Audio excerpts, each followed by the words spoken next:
नमस्कार दोस्तों।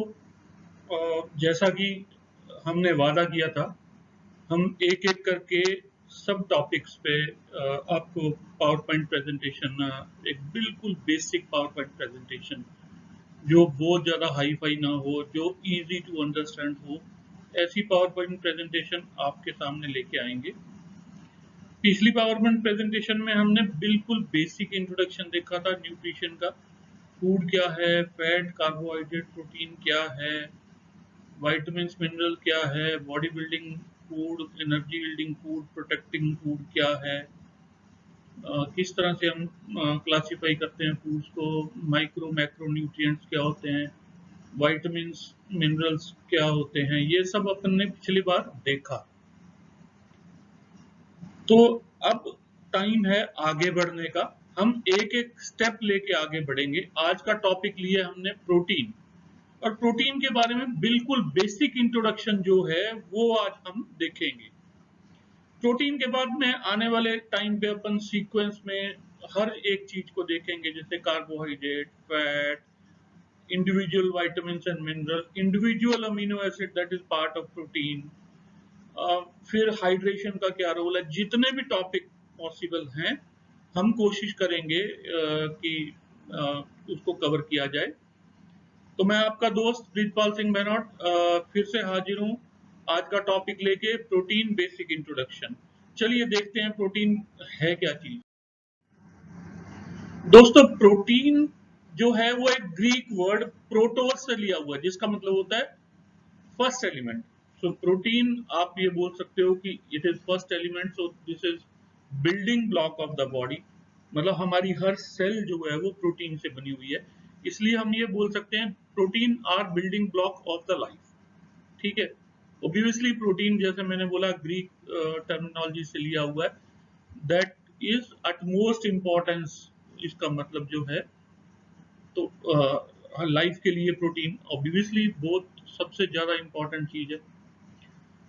प्रोटीन है क्या? प्रोटीन बेसिकली एक लार्ज कॉम्प्लेक्स मॉलिक्यूल है। केमिकली अगर अपन देखें तो बड़े बड़े केमिकल मॉलिक्यूल्स हैं ये किससे बने हैं?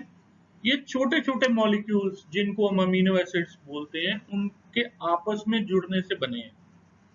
पिछली प्रेजेंटेशन में भी मैंने आपको बोला था कि 20 प्रोटियोजेनिक अमीनो एसिड्स होते हैं, और वो 20 प्रोटियोजेनिक अमीनो एसिड करोड़ों टाइप के प्रोटीन्स बना सकते हैं। हर प्रोटीन का स्ट्रक्चर, हर प्रोटीन का फंक्शन, ये जो है अलग होता चला जाएगा एक से दूसरे में। बनेंगे ये करोड़ों प्रोटीन इन्हीं 20 अमीनो एसिड के डिफरेंट अरेंजमेंट से। जैसे मैंने एग्जांपल लिया था कि इंग्लिश में 26 लेटर हैं, और ये 26 लेटर जो है करोड़ों वर्ड, अगर आप ऑक्सफोर्ड या कोलिंस या कोई भी डिक्शनरी उठा के देखें तो करोड़ों वर्ड हैं। हर वर्ड जो है वो 26 लेटर से मिलके बना हुआ है। इसी तरह प्रोटीन भी जो है 20 अमीनो एसिड के डिफरेंट अरेंजमेंट से आगे पीछे लगने से बनेंगे। जैसे मेरा नाम क्या है, PRIT, पहले P आया, फिर R आया, फिर I आया, फिर T आया।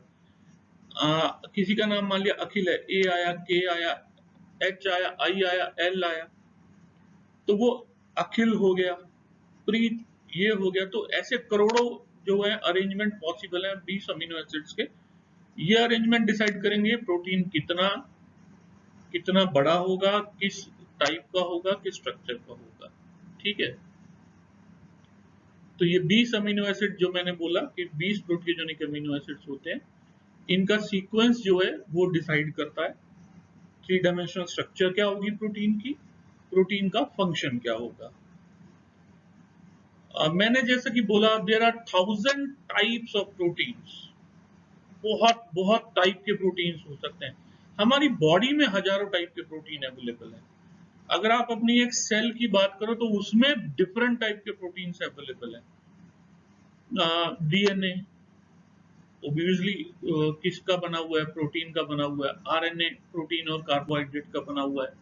सेल की मेम्ब्रेन, तो बहुत बहुत सारी हमारे बहुत सारे हार्मोन्स, केमिकल्स, प्रोटीन मतलब भरा हुआ है हमारी बॉडी में।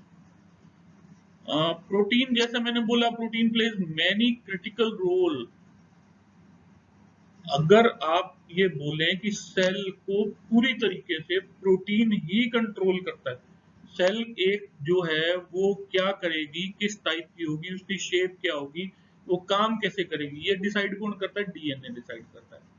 और डीएनए किस चीज का बना होता है? डीऑक्सी राइबो न्यूक्लिक एसिड, मतलब प्रोटीन का बना होता है, अमीनो एसिड्स का मिलकर बना होता है। तो अगर हम बोलें कि प्रोटीन ही हमारे शरीर को चलाता है तो वो कुछ बहुत ज्यादा गलत। चलिए देखें बिल्डिंग ब्लॉक ऑफ प्रोटीन्स, हमने अभी देखा क्या है, 20 अमीनो एसिड्स हैं।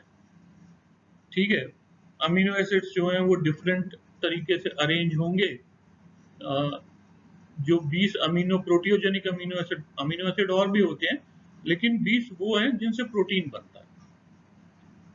ठीक है, अमीनो एसिड मैंने जैसे बात की अभी, बहुत डिफरेंट तरीके से एक दूसरे से जुड़ सकते हैं और कोई सीमा नहीं है कितने अमीनो एसिड जुड़ेंगे। एक जो है मेरे नाम में सिर्फ अगर 4 अक्षर आ रहे हैं प्रीत, और मैं अगर पूरा नाम बोलूं प्रीतपाल सिंह बेनौट, तो अक्षर बढ़ गए, मतलब नंबर ऑफ अमीनो एसिड अगर आप बोलें किसी प्रोटीन में 4 हो सकते हैं, 8 हो सकते हैं, 20 हो सकते हैं, 100 हो सकते हैं, हजारों हो सकते हैं। तो वो डिसाइड करेगा कि वो किस तरीके का प्रोटीन होगा। सभी 20 अमीनो एसिड जरूरी है। क्यों? क्योंकि अभी बाहर से तो आपको पता नहीं कौन सा अमीनो एसिड किस प्रोटीन को बनाने के लिए चाहिए। बहुत सारे डिफरेंट डिफरेंट अमीनो प्रोटीन जो है हमारी बॉडी में, वो डिफरेंट डिफरेंट अमीनो एसिड से मिलके बने। अगर quantity and number of amino acids बराबर नहीं होगा, है ना, अगर मान लिया कि से मेथियोनिन चाहिए आपको, और मेथियोनिन जो है 5 या 6 तरीके के प्रोटीन बनाने के काम में आ रहा है, बाकी 19 अमीनो एसिड है, मेथियोनिन नहीं है आपके पास में, तो क्या होगा? वो 5 या 6 प्रोटीन जो है आपकी बॉडी बना नहीं पाएगी। तो आपको सारे के सारे 20 के 20 अमीनो एसिड जो है वो जरूरी चाहिए होते हैं। ऐसा कुछ नहीं है कि आ, हाँ ये है कि अभी हम देखते हैं कि कैसे चाहिए 20 के 20 जरूरी, इतना कंपलसरी है। लेकिन इन 20 में से 9 अमीनो एसिड ऐसे होते हैं जो एसेंशियली हमें बाहर से ही लेने पड़ेंगे, बिकॉज हम उसको, हमारी बॉडी जो है, हमारा लीवर जो है, उन 9 एसेंशियल अमीनो एसिड को सिंथेसाइज या बना नहीं सकता। तो हमारी मजबूरी है कि ये 9 अमीनो एसिड हमको बाहर से ही खाने पड़ेंगे।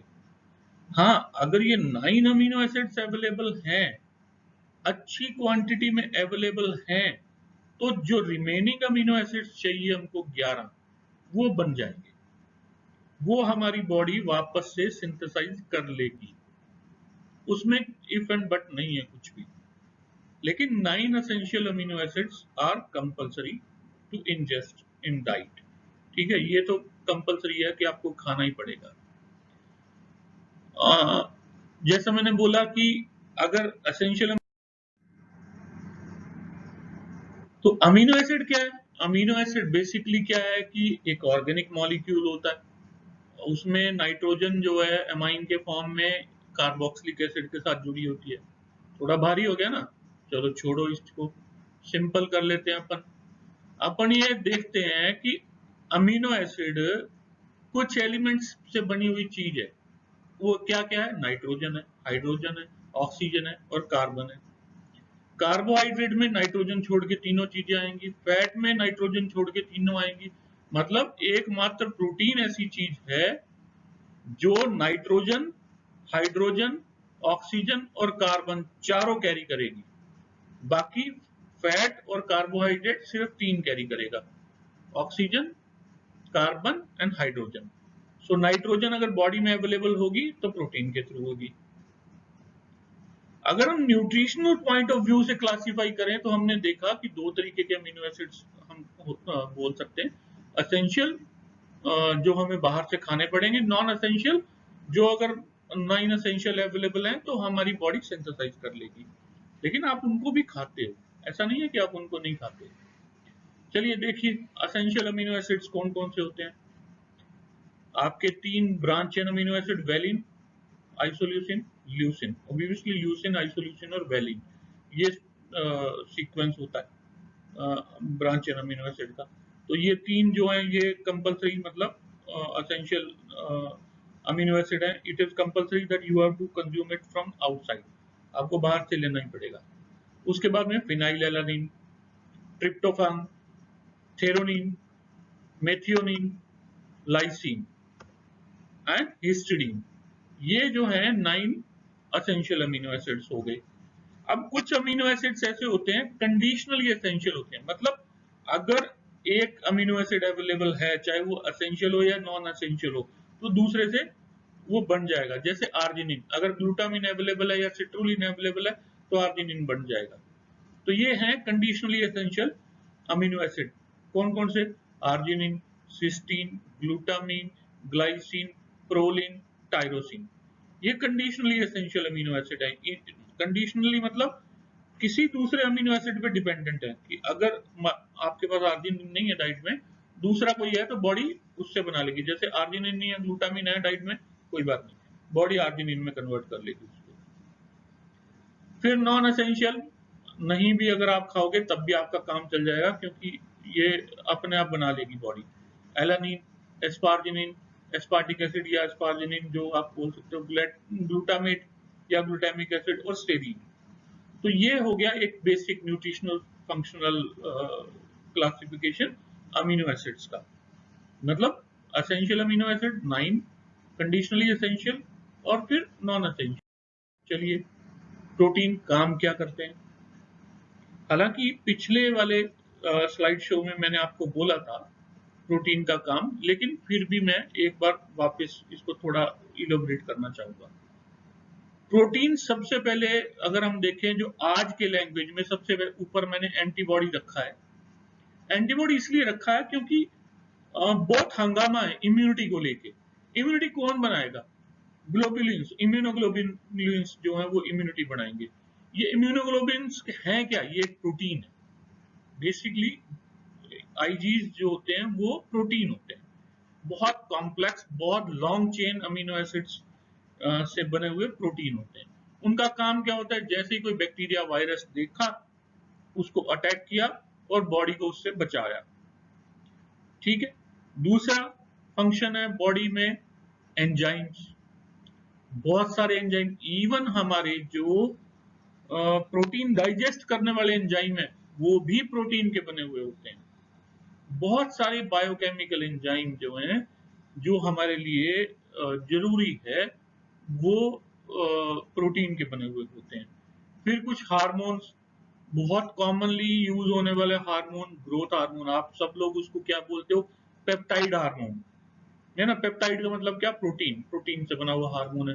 फिर इंसुलिन, इंसुलिन क्या है? Peptide hormone. अगर प्रोटीन की कमी है तो, अगर by the way protein synthesize नहीं हो रहा बराबर से बॉडी में, तो इनकी भी प्रॉब्लम होगी। ये हार्मोन्स, ये एंजाइम और ये एंटीबॉडी, ये सब जो है इनके फंक्शंस, इनका सिंथेसिस कॉम्प्रोमाइज होगा, आप अच्छे से नहीं बना पाएंगे। फिर सेल के या टिश्यू के स्ट्रक्चरल कंपोनेंट्स, जैसा मैंने एग्जांपल यहाँ पे लिया, एक्टिन, मायोसिन, ट्रोपोनिन, ट्रोपोमाइसिन, मतलब स्केलेटल मसल के अंदर जो फाइबर्स हैं, फाइब्रस प्रोटीन जो है, जिसकी वजह से आप लोग एक्सरसाइज करते हो या हम मूव कर पाते हैं। एक्टिन मायोसिन का आपस में रिएक्शन होगा, फोर्स लगेगा तो हमारी मूवमेंट होगी। अगर मेरा ये हाथ चल रहा है तब भी एक्टिन मायोसिन मेरे जो है वो मूव कर रहे हैं। तो ये जब हम स्केलेटल मसल के बारे में पढ़ेंगे तो और डिटेल में पढ़ेंगे, एक एक चीज हम डिटेल में पढ़ेंगे, आप चिंता नहीं करें। फिर कुछ प्रोटीन्स होते हैं जो ट्रांसपोर्टेशन के काम में आते हैं ब्लड के अंदर, जैसे एल्ब्यूमिन हो गया। चलो, सबसे कॉमन चीज, ऑक्सीजन और कार्बन डाइऑक्साइड को ट्रांसपोर्ट करने वाली क्या चीज है? प्रोटीन है, हीमोग्लोबिन। हीम और ग्लोबिन, दो प्रोटीन से मिलकर बना हुआ प्रोटीन है वो हीमोग्लोबिन। क्या कैरी करता है? ऑक्सीजन। आपके लंग्स से लेके हार्ट, हार्ट से लेके पूरी सेल्स तक ऑक्सीजन पहुंचाने का काम कौन कर रहा है? Haemoglobin. It is a protein.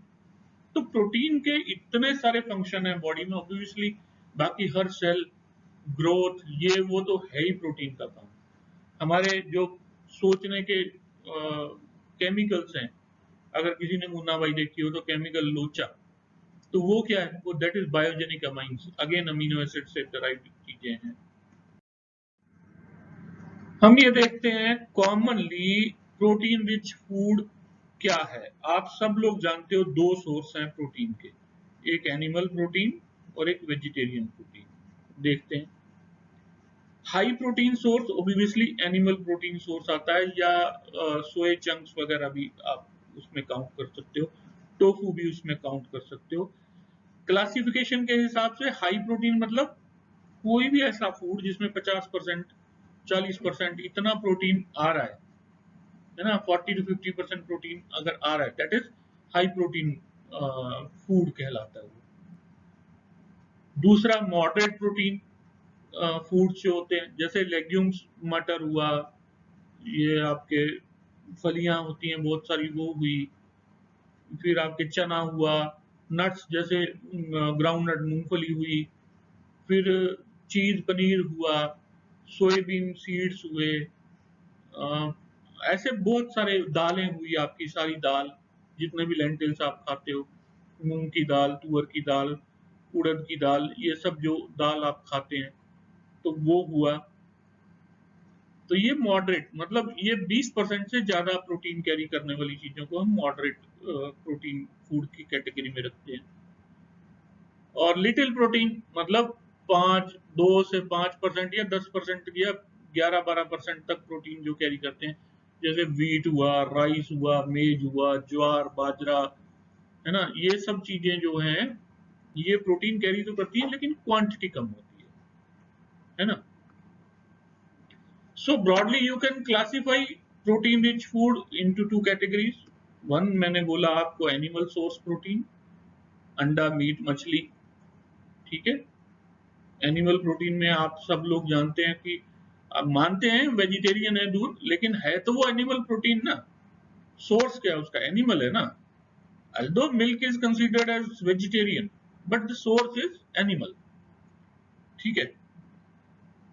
दूसरा है वेजिटेरियन प्रोटीन। वेजिटेरियन सोर्स के प्रोटीन कौन से होते हैं, गेहूं, दलिया मतलब गेहूं हो गया, चावल हो गया, मक्की होगी, सोयाबीन हो गया, जितनी भी सब्जियां हैं आप सब लोग जानते हैं, ये जो प्रोटीन वेजिटेरियन सोर्स से मिलता है वो किस में होता है, वो सीड होते हैं बेसिकली। चावल है वो भी एक सीड है, गेहूं है वो भी एक सीड है, सोयाबीन है वो भी एक सीड है, चना है वो भी एक सीड है, राजमा है वो भी एक सीड है। तो ये बेसिकली जो सीड है प्लांट का, वो पार्ट जो जर्मिनेट होगा, सेपलिंग बनाएगा, उसमें प्रोटीन जो है अच्छी क्वांटिटी में मिलता है। साइड में हम प्रोटीन डाइजेस्ट कैसे होता है, प्रोटीन तो ठीक है, मैं हमेशा एक बात बोलता हूं, हमारी बॉडी के लिए कोई भी प्रोटीन किसी काम का नहीं है। क्यों काम का नहीं है, आपने वे खा लिया, आपने कैसीन खा लिया, सोए खा लिया, दाल खा ली, ये खा लिया, वो खा लिया, जो भी प्रोटीन के सोर्स हैं, चिकन, अंडा, फिश, प्रॉन, जो मर्जी खा लो, जितना भी प्रोटीन रिच फूड हो, कोई भी प्रोटीन हमारे काम का नहीं है। क्यों, क्योंकि हमारी बॉडी मानती नहीं है कि वो मेरे किसी काम आएगा। हमारे काम की प्रोटीन की सबसे छोटी यूनिट है, आपने अभी देखा पिछली स्लाइड में, छोटी यूनिट क्या है, प्रोटीन किससे मिलकर बना होता है, अमीनो एसिड से। तो सबसे पहले जो भी प्रोटीन आप खाओगे उसको अमीनो एसिड में कन्वर्ट करना जरूरी है। ये अमीनो एसिड ब्लड के जरिए लीवर तक पहुंचेंगे, आपकी आंत से, आपके डाइजेस्टिव सिस्टम से, डाइजेस्ट होने के बाद में अमीनो एसिड बनेगा और ये पहुंचेगा लीवर तक। Now liver is going to decide मुझे इन अमीनो एसिड से कौन सा प्रोटीन बनाना, या दूसरी सेल्स जो हैं जैसे स्केलेटल मसल सेल्स, वो डिसाइड करेंगी इन अमीनो एसिड्स को किस अरेंजमेंट में मुझे जोड़ना है। वो उनका डीएनए ने फिक्स कर रखा है, डीएनए ने कोड कर रखा है, तो वो वाला प्रोटीन बनेगा। जैसे आप हाइपरट्रॉफी के लिए क्या करते हो, प्रोटीन खाया, डाइजेस्ट किया, लीवर को मिला, हाई अमाउंट ऑफ ल्यूसिन उसमें है, वो जो आपने मसल पे काम किया उसके अंदर गए वो अमीनो एसिड्स। अब ये मसल सेल जो है अरेंज करेगी इन अमीनो एसिड्स को, किसमें? एक्टिन बनाने में, मायोसिन बनाने में, ट्रोपोनिन ट्रोपोमाइसिन बनाने में, ताकि आपका हाइपरट्रॉफी हो सके। तो वे चाहे आपने खा लिया, लेकिन वे किसी काम का नहीं है। आपके काम में सिर्फ वे में मिलने वाले अमीनो एसिड्स आएंगे। तो ये अमीनो एसिड कैसे मिलेंगे? ऑब्वियसली डाइजेशन से मिलेंगे। देखते हैं प्रोटीन कैसे डाइजेस्ट होता है। कहां से स्टार्ट हो जाएगा? जैसे ही फूड आपका, जो भी आपने प्रोटीन का सोर्स लिया है, स्टमक में पहुंचेगा, स्टमक से ये चीज जो है डाइजेशन स्टार्ट हो जाएगा। क्या होगा सबसे पहले? सबसे पहले पेप्सिन और HCl स्टमक में ये मिलके प्रोटीन को डीनेचर कर देगा, मतलब उसको छिछला बना देगा। ठीक है, उसकी जो पीएच है वो चेंज कर देगा पूरे उसकी। अब जब ये छिछला हो गया तो पेप्सिन जो है इसको हाइड्रोलाइज, मतलब इसके टुकड़े करेगा। ठीक है, छोटे छोटे टुकड़े में तोड़ना शुरू करेगा। कौन से टुकड़ों में तोड़ेगा? ये पेप्टाइड्स में तोड़ेगा। डाइपेप्टाइड, ट्राइपेप्टाइड, पॉलीपेप्टाइड, इनमें पेप्सिन जो है वो हाइड्रोलाइज करके तोड़ देगा। कहां पे? स्टमक में। स्टमक में ये अच्छे से मिक्स हो गया। इस मिक्सचर को हम बोलते हैं काइम, सब लोग जानते हो आप। अब लगभग 2.5 घंटे बाद ये जो है स्टमक से एंटर होगा स्मॉल इंटेस्टाइन में। स्मॉल इंटेस्टाइन में एंटर होते ही एंट्री पॉइंट पे बाइल डक्ट लगी हुई है। बाइल ऊपर से आएगा, बाइल लीवर से या गॉल ब्लैडर से। लीवर बनाता है, गॉल ब्लैडर स्टोर करता है। इस जो एसिडिक था, जो अभी तक प्रोटीन या जो मीडियम था स्टमक में एसिडिक, उसको न्यूट्रलाइज कर देगा, क्योंकि उसमें बाइकार्बोनेट आयंस होते हैं। और उसकी पीएच जो है 7.7 पे लेके आ जाएगा। ठीक है, अभी यहां पर एक चीज और ऐड होएगी, वो पेनक्रियाटिक जूस। कुछ एंजाइम पेनक्रियास से आएंगे स्मॉल इंटेस्टाइन में।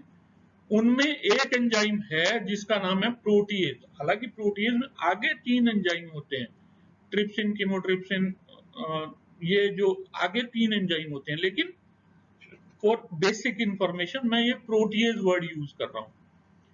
प्रोटीएज क्या करेगा? जो काइम स्टमक से आया है, जो पेप्सिन ने पहले से हाइड्रोलाइज कर दिया है, इसके पेप्टाइड्स को फर्दर ब्रेक डाउन करेगा। किसमें?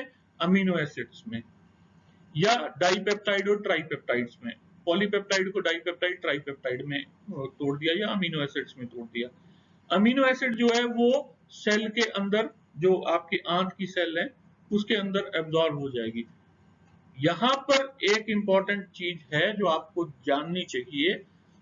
प्रोटीन जब डाइजेशन के बाद में एब्जॉर्ब होता है तो हमेशा एब्जॉर्प्शन के लिए उसको एनर्जी लगती है। मैं एक वर्ड यूज कर रहा हूं, कंफ्यूज मत होना। वो फर्स्ट ऑर्डर काइनेटिक फॉलो करते हैं। मतलब जब अमीनो एसिड जो डाइजेशन के बाद में मिले हैं आपको प्रोटीएज की एक्टिविटी के बाद में, उनको एब्जॉर्ब करने के लिए आपको एटीपी खर्च करने पड़ेंगे। अगर आपके पास sufficient amount of energy available है दूसरे फॉर्म से, कार्बोहाइड्रेट से या फैट से, तो जो अमीनो एसिड है वो safely as it is absorb हो जाएंगे। बॉडी कन्वर्ट नहीं करेगी उसको एनर्जी बनाने में। अगर नहीं है तो कुछ जो एनर्जी बनाने वाले अमीनो एसिड है, जैसे ल्यूसीन, आइसोल्यूसिन, वेलिन, इनको खर्च कर लिया जाएगा एनर्जी बनाने में, ताकि एटीपी जनरेट करके इनको एब्जॉर्ब किया जा सके। ठीक है, अब ये जो अमीनो एसिड आपने एब्जॉर्ब कर लिए, ठीक है, ये कहां पहुंचेंगे? सेल के अंदर होते हुए ब्लड में, ब्लड से लीवर तक। अब अमीनो एसिड के अलावा कुछ बच जाएगा फ्रैक्शन, जो डाइपेप्टाइड या ट्राइपेप्टाइड के फॉर्म में। वो सेल जो एंट्रोसाइट, मतलब जो आंत की खुद की सेल है, वो उसको तोड़ देगी डिफरेंट अमीनो एसिड में।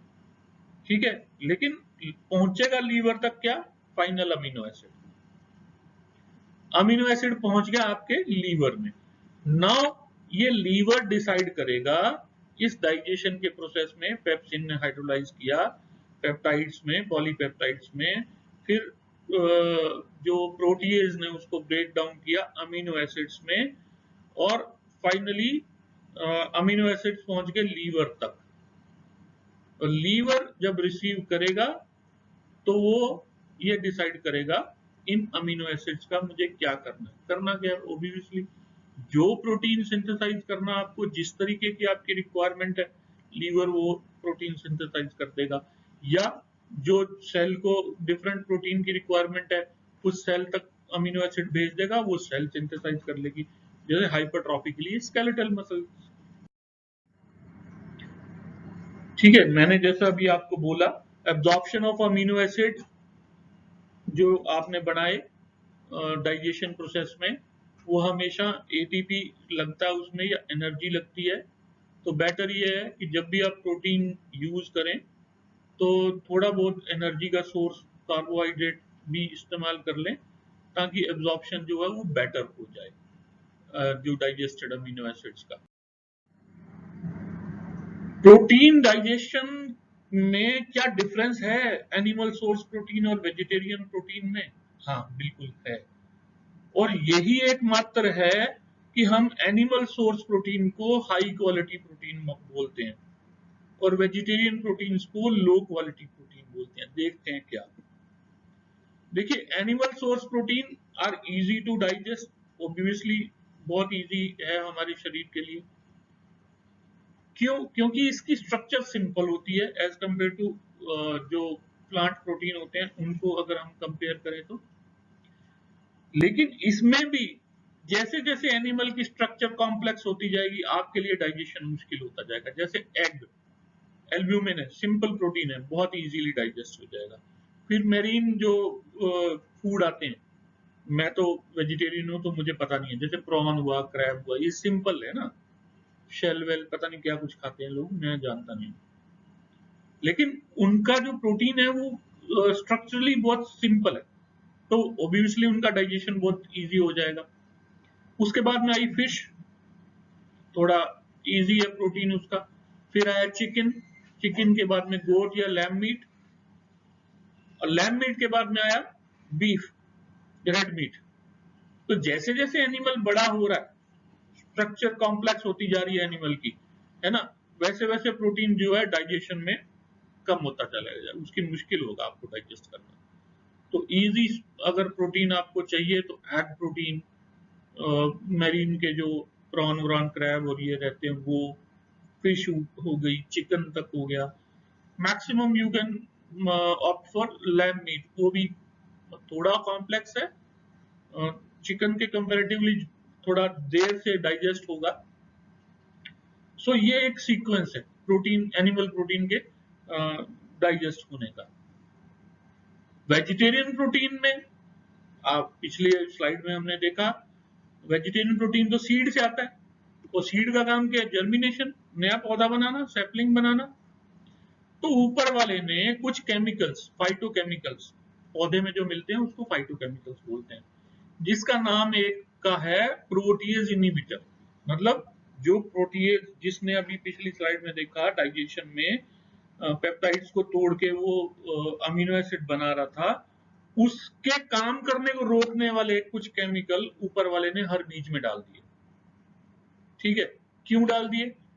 अगर नहीं डालता तो ये जो प्रोटीन था इसको जमीन में मिलने वाले जो पेस्ट हैं, कीड़े मकोड़े, बैक्टीरिया, फंगस, वायरस, ये खत्म कर देते और नया पौधा बन ही नहीं पाता। तो ये एक नेचर का रूल है कि भाई नया पौधा बनना जरूरी है। फूड जो भी आप सीड ले रहे हो, तो उसने उसमें बचाव के लिए प्रोटीएज इनहिबिटर्स नाम के केमिकल डाल दिए, जो प्रोटीएज एंजाइम को डीएक्टिवेट कर देता है। तो अगर प्रोटीएज ही नहीं होगा आपके पास तो प्रोटीन डाइजेशन कैसे होगा? इसीलिए वेजिटेरियन प्रोटीन का digestion as compare to animal protein, जिसमें प्रोटीएज इनहिबिटर्स नहीं होते, कम होता है। बुरे नहीं होते, लेकिन हम काबिल नहीं है। ठीक है ना, सीधी सी बात ये है, कोई बुरा नहीं है vegetarian protein, but we are not able to digest, हम काबिल ही नहीं है उसको डाइजेस्ट करने के लिए, because of protease inhibitory activity. So अभी पिछली प्रेजेंटेशन में मैंने न्यूट्रिशन बेसिक्स में क्वालिटी ऑफ प्रोटीन डिस्कस किया था, लेकिन दोबारा से अपन एक बार डिस्कस करते हैं। एनिमल प्रोटीन जैसा हमने देखा इजी है डाइजेस्ट करने के लिए, और वेजिटेरियन जो है वो मुश्किल है। ठीक है, इसका कारण क्या है? सबसे पहले तो डाइजेशन। कौन कौन से पैरामीटर्स हैं जिनके ऊपर WHO बोलता है कि हाई क्वालिटी प्रोटीन है या लो क्वालिटी प्रोटीन?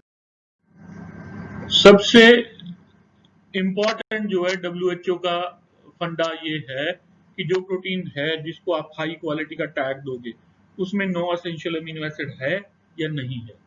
ठीक है, पहला वो प्रोटीन जिसको हाई क्वालिटी का टैग मिलेगा उसमें नो एसेंशियल अमीनो एसिड होने चाहिए और अच्छी क्वांटिटी में होने चाहिए। दूसरा, हम ह्यूमन बीइंग इन 9 जो एसेंशियल अमीनो एसिड है इनको डाइजेस्ट कर सके, हमारी काबिलियत होनी चाहिए। ऐसा ना हो कि 9 एसेंशियल अमीनो एसिड तो हैं लेकिन हम डाइजेस्ट करके उनको डिफरेंट डिफरेंट पार्ट में तोड़ नहीं सकते या डाइजेस्ट नहीं कर सकते, तो वो अच्छी क्वालिटी का नहीं है। अच्छी क्वालिटी का वही प्रोटीन जिसमें नो एसेंशियल अमीनो एसिड हो और हमारी बॉडी उसको डाइजेस्ट करने के काबिल हो। ठीक है, फिर बायोअवेलेबिलिटी ऑफ क्वांटिटी, मतलब जो quantity of amino acid 9 essential amino acid है वो एडिक्वेट होनी चाहिए, हमारी बॉडी के लिए सफिशिएंट होनी चाहिए। ठीक है, पैरामीटर्स हैं। मैंने बात करी थी प्रोटीन एफिशिएंसी रेशियो की, बड़ा सिंपल सा फंडा है ये। 1 ग्राम टेस्ट प्रोटीन जो आपने खिलाया उसने कितना वजन बढ़ाया एक्सपेरिमेंटल एनिमल का। एक्सपेरिमेंटल एनिमल लेते हैं हम माइस, बेंचमार्क प्रोटीन लेते हैं हम एल्ब्यूमिन। क्यों? एल्ब्यूमिन अगर 1 ग्राम अगर आपने खिलाया तो 2.7 ग्राम, सॉरी कैसीन जो है वो 2.7 ग्राम जो वेट बढ़ा देगा। उसका प्रोटीन एफिशिएंसी रेशियो कितना हुआ? 2.7। कैसीन अगर आपने खिलाया, रसगुल्ला किसी को खिलाया 1 ग्राम बिना मीठे के रसगुल्ला, तो वो 2.7 ग्राम वेट बढ़ा देगा। और वे वो रहते हो उसकी पीआर कितनी होती है? 3.4। अभी आगे आएगा। आप लोगों के लिए सबसे इंपॉर्टेंट, मैंने पिछले प्रेजेंटेशन में बोला था, अभी बोलता हूँ, 2 पैरामीटर्स हैं, बायोलॉजिकल वैल्यू एंड नाइट्रोजन या net protein utilization. Biological value जितनी हाई होगी किसी प्रोटीन की उतना अच्छा प्रोटीन माना जाएगा। बायोलॉजिकल वैल्यू है क्या? मैं बिल्कुल सिंपल भाषा में बोलता हूँ, क्वांटिटी ऑफ नाइट्रोजन जो है, जो प्रोटीन आपने लिया है, कितना लिया और उसमें से बॉडी ने कितना रिटेन, मतलब अपने पास लीवर ने रखा, इसके परसेंटेज को बोलते हैं बायोलॉजिकल वैल्यू। अब सिंपल आपको एक वो देता हूं, 6.25 ग्राम प्रोटीन अगर आप खाएंगे किसी भी सोर्स का तो वो 1 ग्राम नाइट्रोजन के बराबर होगा। अब आपने 6.25 ग्राम प्रोटीन किसी एक्सपेरिमेंटल एनिमल को खिलाया, मतलब 1 ग्राम नाइट्रोजन आपने दी। आपने मॉनिटर किया कि ये 24 घंटे में ये जो 1 ग्राम नाइट्रोजन दी थी इसमें से बॉडी से बाहर कितनी निकल गई। फीकल मतलब उसने फीसेस किए, उसमें यूरिन किया, उसमें जितनी बाहर निकल गई वो जो है नाइट्रोजन लॉस में काउंट होगा। ठीक है, तो जितना दिया और जितना लॉस हुआ वो डिफरेंस जो है वो रिटेंशन ऑफ नाइट्रोजन कहलाएगा, है ना। आपने 1 ग्राम नाइट्रोजन दी, एक में 1 ग्राम मतलब कुछ भी नहीं निकला, 1 ग्राम जो है जीरो, फीकल जो है वैल्यू आई नाइट्रोजन की 0, मतलब 1 ग्राम आपके लीवर ने रिटेन कर ली नाइट्रोजन, तो उसकी बायोलॉजिकल वैल्यू कितनी हुई? 100% हो गया ना। 1 ग्राम दी थी, 1 ग्राम बच गई, 100 बायोलॉजिकल वैल्यू, जैसे अंडे की होती है। ठीक है, एनिमल प्रोटीन क्यों हाई क्वालिटी कहलाते हैं? एसेंशियल अमीनो एसिड तो होते ही हैं उनमें सब, लेकिन उसकी नाइट्रोजन रिटेंशन भी बहुत ज्यादा होती है। दूसरा जो मैंने बोला, एनपीयू नेट प्रोटीन यूटिलाइजेशन और नाइट्रोजन प्रोटीन यूटिलाइजेशन, सेम जो आपकी बॉडी ने रिटेन करी थी ना नाइट्रोजन, बीवी आपकी 100 आई थी, अब मतलब 1 ग्राम नाइट्रोजन मतलब 1 ग्राम आपने रख लिया, इस 1 ग्राम का कितने परसेंट नए टिश्यू बनाने में आपने खर्च कर दिया, that is net protein utilization. मतलब अगर आप हाइपरट्रॉफी चाहते हो तो उस प्रोटीन की एनपीयू ज्यादा होनी चाहिए। हाइपरट्रॉफी किसका रिजल्ट है? नए टिश्यू फॉर्मेशन का ना। तो जितना ज्यादा अच्छा एनपीयू वाला प्रोटीन होगा उतना बेटर हाइपरट्रॉफी देगा। Is it clear? अगर आपको कोई डाउट हो तो आप कभी भी मुझे मेल, इंस्टाग्राम कुछ भी मैसेज कर सकते हैं, ठीक है? मतलब utilization of retained nitrogen is net protein utilisation.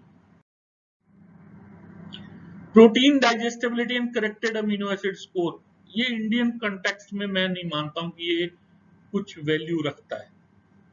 ये वही है जो शुरू में मैंने बोला, कितने एसेंशियल अमीनो एसिड हैं, कितने टोटल अमीनो एसिड हैं प्रोटीन में, और हम कितने डाइजेस्ट कर सकते हैं, वो दोनों को डिवाइड कर देते हैं तो पीडी कास आता है। बिकॉज हमारा डाइटरी पैटर्न ऐसा है कि ये मैटर ही नहीं करता। जैसे दाल जो है वो एक कंप्लीट प्रोटीन सोर्स नहीं है, चावल जो है कंप्लीट प्रोटीन सोर्स नहीं है। तो दाल और चावल को मिला दिया तो कंप्लीट वो हो गया, उसकी पीडी कास्ट जो है 1 आ गई। इंडिविजुअल आप देखोगे तो 0.4 और 0.5 है, मिला दिया तो 1 हो गई। तो this is not relevant for Indian diet. ठीक है, प्रोटीन का जो क्वालिटी पैरामीटर्स है वो आप देख लीजिए एक स्लाइड में। इसमें वे की प्रोटीन एफिशिएंसी रेशियो 3.2 है, मतलब अगर 1 ग्राम वे खिलाएंगे तो 3.2 ग्राम वजन बढ़ाएगा। बायोलॉजिकल वैल्यू 104 है। 104 क्यों आ गई, 100 से ऊपर क्यों चलेगी? बिकॉज मिथियोनिन जो है ना वो जो है ज्यादा नाइट्रोजन रिटेन करने में मदद करता है, जो रेगुलर नाइट्रोजन लॉस होता है उसको भी रोकता है। ग्लूटामिन जो है वो नाइट्रोजन रिटेन करने में मदद करता है, इसलिए 104। नेट प्रोटीन यूटिलाइजेशन 92 है इसका। एग का देखो एनपीयू बहुत ज्यादा है 94, इसीलिए आप लोग अंडा खाते हो, 20 अंडे 30 अंडे खाते हो ना, egg white. Milk is also very good source of protein, 85 NPU. Beef थोड़ा कम है, राइस अच्छा है, केसीन 76 है। सोया प्रोटीन इज पुअर, इसकी जो नए टिश्यू फॉर्मेशन की कैपेसिटी है 100 ग्राम में से सिर्फ 61 ग्राम जो है, हाँ 61 ग्राम भी नहीं, 74 ग्राम तो नाइट्रोजन रिटेन होगी। मतलब 100 खाओगे 74 तो आपके पास मिलेगा आपके लीवर को। इस 74 का 61%, तो अगर मैं कैलकुलेट करके बोलूं 74 इंटू 64%, तो मतलब 100 ग्राम अगर आपने सोए खाया तो आपके स्केलेटल मसल को अवेलेबल नाइट्रोजन जो नए टिश्यू बनाने के लिए है सिर्फ 47 ग्राम रहेगी, जबकि वे 92 ग्राम और अंडा 94 ग्राम रहेगा। तो ये आज का एक टॉपिक हुआ प्रोटीन के ऊपर। हम एक एक करके हर टॉपिक को एड्रेस करेंगे। आप सब्सक्राइब कीजिए यूट्यूब चैनल, आप Instagram Sen science @Sen science को फॉलो कीजिए। आईजीटीवी पे आपको वीडियो मिलेंगे, यूट्यूब पे आपको वीडियो मिलेंगे। और फिर भी अगर आपको कोई भी इंक्वायरी है तो ये मेरा इंस्टाग्राम अकाउंट है @सेन साइंस और @प्रीत और फेसबुक भी मैंने इसमें लिख दिया है, या आप हमें डायरेक्ट मेल भी कर सकते हैं। आप कुछ भी कीजिए। ओके, मैं एक चीज और डाल दूंगा इसमें, व्हाट्सएप नंबर मैं अभी आपको बोल रहा हूँ 800058970040। मैं लिख भी दूंगा इसमें, ठीक है? आप व्हाट्सएप भी कर सकते हैं। आप कोई भी आपकी इंक्वायरी है please feel free to ask. आप अगर मुझे कुछ पूछेंगे तो मेरी नॉलेज बढ़ाएंगे आप। So please feel free to ask any query you have. Thank you very much. Coming जो है टॉपिक्स उसके लिए आप तैयार रहिए। जल्दी एक एक टॉपिक हम अपलोड करते रहेंगे। और जैसा हम मानते हैं नॉलेज शेयरिंग इज गेनिंग, तो आप हमारी जो नॉलेज है शेयर कीजिए। हम जो आपकी नॉलेज है उसको शेयर करेंगे। तो दोनों के लिए, आपके लिए, हमारे लिए, दोनों के लिए अच्छा होगा। Thank you very much, have a nice time, be safe. आप सोशल डिस्टेंसिंग का पालन करें, मास्क हमेशा लगा के रखें, हाइजीन बराबर बनाए रखें और कोरोना से बचे रहें। Bye, thank you.